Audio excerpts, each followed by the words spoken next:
கீழ்கண்டவற்றுள் 1917இல் தோற்றுவிக்கப்பட்ட தென்னிந்திய தாராளவாத கூட்டமைப்புடன் தொடர்புடைய பத்திரிகைகள் எவை? டிஎன்பிஎஸ்சி ப்ரீவியஸ் இயர் கொஸ்டின் இது. சால்வ் பண்ணிடுவோமா?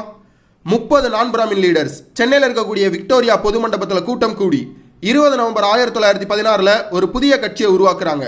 கட்சியின் பெயர் சவுத் இந்தியன் லிபரல் ஃபெடரேஷன், தென்னிந்திய தாராளவாத கூட்டமைப்பு.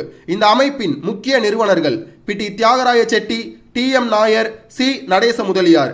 இந்த அமைப்பு நடத்திய முக்கியமான 3 பத்திரிகைகள். ஃபர்ஸ்ட் ஒன் திராவிடன் தமிழ் மொழி பத்திரிகை, செகண்ட் ஒன் ஆந்திர பிரகாசிகா தெலுங்கு மொழி பத்திரிகை, தேர்ட் ஒன் ஜஸ்டிஸ் ஆங்கில பத்திரிகை. இந்த ஜஸ்டிஸ் பத்திரிகை மூலியமாக தான் இந்த அமைப்பிற்கு நீதி கட்சி என்ற பெயர் வந்திருக்கும். சுதேசமித்திரன் பத்திரிகையை ஆரம்பித்தவர் G. Subramania Iyer. New India பத்திரிகையை ஆரம்பித்தவங்க அன்னி பெசன்ட் அம்மையார். இந்த கேள்விக்கு சரியான பதில் ஆப்ஷன் சி, 2 மற்றும் 4 மட்டும் சரி. பாஸ், உங்களுக்கான கேள்வி. அதை பார்க்கறதுக்கு முன்னாடி நிக்டோ ஐஏஎஸ்ல ஆன்லைன் லைவ் கிளாஸ் கூகுள் மீட்ல ஸ்டார்ட் பண்றோம். டிஎன்பிஎஸ்சி சிலபஸ்ல யூனிட் 5 இருக்கக்கூடியது இந்திய பொருளாதாரம். கிளாஸஸ் ஆரம்பிக்க போற தேதி 24 ஜூன் 2025. கிளாஸ் பத்தின மேலும் விவரங்களுக்கு ஸ்கிரீன்ல தெரிகிற இந்த நம்பருக்கு வாட்ஸ்அப் மெசேஜ் பண்ணுங்க. பாஸ், உங்களுக்கான கேள்வி.